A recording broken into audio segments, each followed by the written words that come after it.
mga kalodi, panoorin natin at reaksyonan.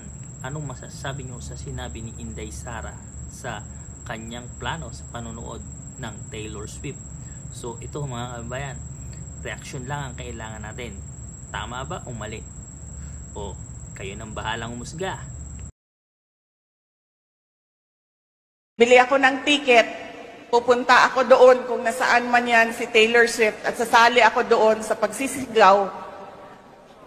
Susuot ko lahat ng Taylor Swift na damit. Magpapalit-palit ako, 3 oras na concert, 3 outfit ang dadalhin ko. Diba? Pipili ako ng 3 era, 3 outfit. Tapos, pag nagpalit si Taylor Swift, magpapalit din ako. Saan natin kukunin yung pambili natin ng outfit natin? Sa trabaho, sa negosyo.